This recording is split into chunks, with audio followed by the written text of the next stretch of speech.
ഞാൻ ആലോചിക്കുകയായിരുന്നു, രണ്ടാണുങ്ങളാണ് ഇതുപോലെ ഈ ലിഫ്റ്റിൽ പെട്ടിരുന്നെങ്കിലോ രണ്ടുപേരും പൊങ്ങച്ചം പറഞ്ഞു ഭയങ്കര കുഴപ്പമായനെ. എനിക്കതുണ്ട്, എനിക്കിതുണ്ട്, എനിക്ക് ഓപ്പലാഷൻ ഉണ്ട്, എനിക്ക് ഫോർഡ് ഉണ്ട്, എനിക്ക് വിമാനമുണ്ട്, എനിക്ക് കപ്പലുണ്ട്. ഇനി രണ്ട് പെണ്ണുങ്ങളായിരുന്നെങ്കിലോ പരദൂഷണം പറഞ്ഞ് ഈ ലിഫ്റ്റ് പൊട്ടിത്തെറിച്ചു പോയനെ.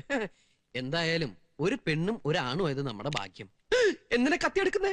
ഇങ്ങനെ ആർത്തടുത്ത് കൊല്ലുന്നതിന് പകരം ഒറ്റ കുത്തിന് ചാവാൻ. ഞാൻ കുറച്ച് ഓവറായില്ലേ? മോശമായി പോയി. നിങ്ങൾ കരുതണ പോലെ അത്ര വലിയ പ്രശ്നം ഗോപാലകൃഷ്ണൻ ഉള്ളതായി എനിക്ക് തോന്നുന്നില്ല. ഏയ് തനിക്കത് അറിയാൻ പാടില്ലാത്ത. അതെ, നമ്മുടെ ഗോപാലകൃഷ്ണൻ ഇതുവരെ വന്നിട്ടില്ല. എന്നു മുതലാവും നമ്മുടെ ആയത്? തർക്കുത്തരം പറയാണ്ട് സാറിനെയും കൂട്ടി ഒന്ന് പോയി തിരക്കിട്ട് പോവാ. നീ പോ. എങ്ങും തെറിയാനില്ല. നാളെ രാവിലത്തെ പത്രത്തിൽ നോക്കിയാ അറിയാം ആത്മഹത്യയാണോ ആക്സിഡന്റ് ആണോ എന്ന്.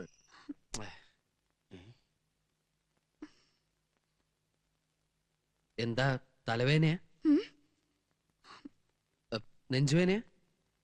ഓ, വയറ്റിൽ വേനയാ? വിശന്നിട്ട് പാടില്ല മാൻ. രാവിലെ മുതൽ ഒന്നും കഴിച്ചില്ല.